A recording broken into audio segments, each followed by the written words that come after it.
Galera, eu tava vendo esse vídeo aqui onde o professor Neto diz a sua explicação sobre como funciona a habilidade do Satoru Gojo e, sinceramente, eu tive uma interpretação completamente diferente da dele e, na minha opinião, o jeito que ele vê até mesmo dificulta de entender um poder que vai aparecer mais depois, a habilidade do Sukuna. Mas antes disso, vamos ver o que ele falou aqui.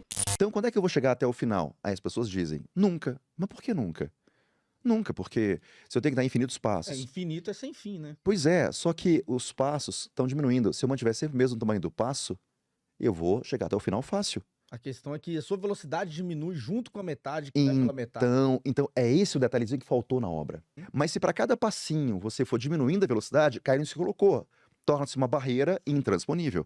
E bom, se você quiser ver o vídeo na íntegra ou o corte, eu vou deixar o link aqui na descrição, aí você dá lá um comentário também. Mas o que ficou bem claro, até mesmo porque ele é um professor, acho que de física, eu não sigo ele, mas eu acredito que seja professor de física, ele interpretou o paradoxo somente fisicamente, o que não tá errado. Isso pra mim deixa a obra de Jujutsu Kaisen ainda mais rica, porém, na minha opinião, tem 3 formas de interpretar esse paradoxo que acaba explicando um pouco do poder do Satoru Gojo. A primeira é fisicamente, como ele mesmo explicou ali no vídeo que eu mostrei. Toda vez você anda metade do caminho porque a sua velocidade diminui proporcionalmente. Então o que está acontecendo de fato é que a pessoa que está correndo nesse paradoxo vai ficando cada vez mais lenta. E nessa interpretação meio que não tem paradoxo, né? Se você olhar fisicamente, você consegue entender de cara que o que acontece é que o corredor está ficando cada vez mais lento. Então, para mim, essa não é uma interpretação boa que cabe na interpretação da habilidade do Satoru Gojo. A segunda forma, que é um pouco mais abstrata, é a matemática. Matematicamente, isso também não é um paradoxo, porque isso daí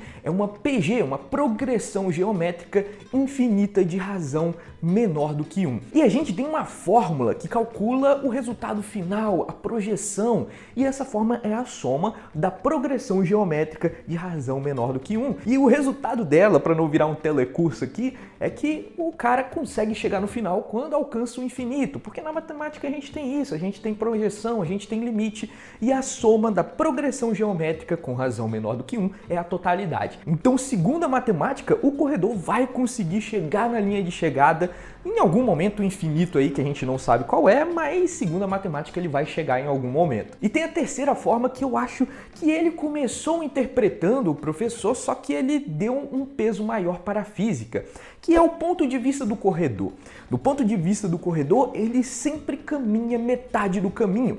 E não importa a velocidade que ele caminhe, essa metade do caminho, ele nunca chega porque ele só caminha metade. É um pouco complexo, mas vamos interpretar assim. Vamos dizer que a velocidade desse corredor é um teletransporte. E ele tem um percurso para percorrer aqui 10 km. No primeiro segundo, ele teletransporta lá para 5 km. Ele andou 5 km com o teletransporte dele. Ele espera um tempinho e depois dá um outro teletransporte, agora dessa vez a 2,5 km. Sempre teletransportando, esperando, teletransportando, esperando. A velocidade entre esse intervalo é a mesma.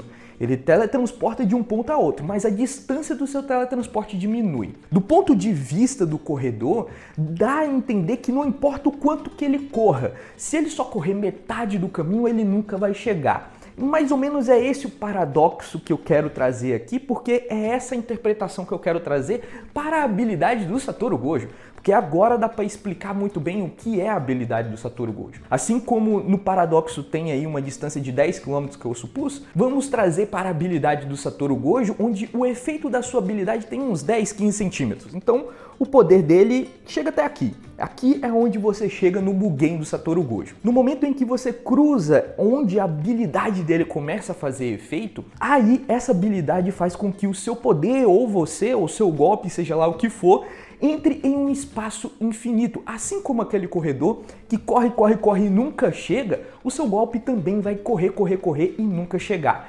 Isso porque dentro desses 10 centímetros vai ter um espaço infinito.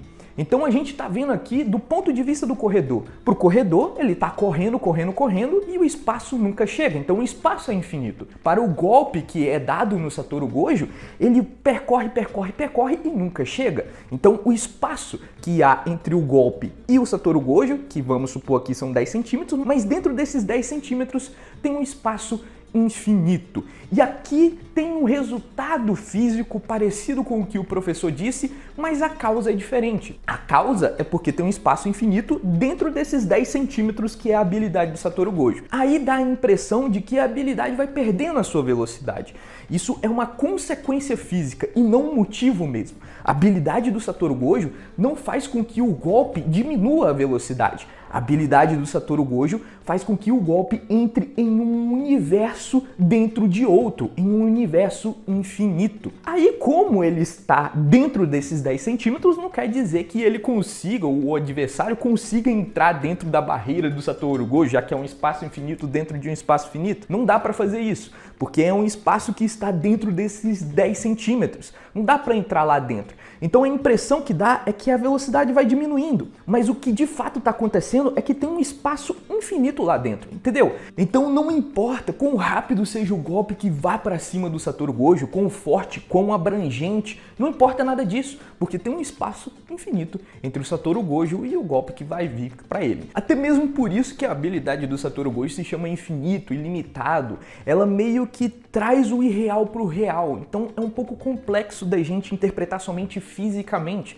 Até mesmo o azul e o vermelho, ele dá uma interpretação, uma justificativa bem diferente do que seria comum na física para explicar quando ele explica lá a sua habilidade no arco do passado. Eu não vou explicar essas habilidades do Satoru porque o foco aqui é só o Mugen, o infinito. Mas só que interpretando dessa forma, você também consegue entender o que é o golpe do Sukuna. Porque o golpe do Sukuna não importa se ele é rápido, forte, não importa. Se fosse somente dessa forma, ele não passaria o infinito do Satoru Gojo. Poderia ser ali na velocidade da luz, poderia ser um teletransporte, não importa, porque ele iria entrar numa barreira infinita. Então, se você teletransportar o mais distante possível do seu espaço infinito, você nunca vai chegar. Entendeu o conceito aqui? Então, dá para entender como é que o golpe do Sukuna funciona se você interpretar a habilidade do Satoru Gojo dessa forma. E entender também por que se chama o corte que corta o mundo. Basicamente, o que o Sukuna fez foi cortar uma dimensão superior. É um pouco complexo aqui, até mesmo porque é difícil imaginar uma dimensão superior, então por isso a gente vai diminuir. Vamos trazer todo mundo para uma dimensão inferior, que aí fica muito mais fácil de entender. Estou falando aqui trazer tudo para o 2D. Você está vendo aqui o Satoru 2D, ele está em uma dimensão inferior. Como é que seria a sua habilidade nesse universo que tem uma dimensão inferior? Seria mais ou menos isso daqui. Seria como se tivesse um círculo em torno do Satoru Gojo e esse círculo seria um infinito. O que cruza esse círculo entraria no seu espaço infinito, que está dentro desses 10 centímetros aí, que é onde funciona a habilidade do Satoru Gojo. Pois bem, o que o Sukuna fez então, o seu corte que corta o mundo, seria cortar uma dimensão acima. Então o que ele fez foi cortar a folha, cortar a dimensão em que o Satoru se encontra. O seu corte cortou todo esse universo. Por isso que se chama corte que corta o mundo. Não quer dizer que o corte dele é capaz de dividir o mundo ao meio, não é isso. Quer dizer que o corte dele cortou aquela realidade. Então o seu poder não entrou nesse espaço infinito. O seu poder cortou o universo em que o Satoru estava. Por isso que essa barreira não foi capaz de proteger o Satoru. É como se ele não entrasse dentro desse universo infinito que o Satoru Gojo cria e cortasse ali aonde eles se encontram. Cortasse esses 10 centímetros e não o espaço infinito. Não é como se o Sukuna fizesse um corte dentro do Satoru, não é isso. Ele simplesmente cortou todo aquele universo, cortou o mundo. Então, o que teve aqui foi uma guerra filosófica entre os dois, uma guerra de conceitos. A gente tinha uma barreira infinita e o Sukuna estava tentando achar um jeito de percorrer esse infinito, de cortar esse infinito. E ele acabou achando esse jeito, cortando uma dimensão superior, cortando ali, digamos, os 10 centímetros e não o infinito do Satoru Gojo. É um pouco complexo, então se você quiser ver esse vídeo mais de uma vez, fique à vontade. E claro, essa é a minha interpretação. O intuito aqui não é brigar com ninguém, eu só acho interessante de que duas pessoas têm dois pontos de vista diferentes e aí você escolhe o que te agrada mais, beleza? Era isso que eu queria trazer por hoje e até mais.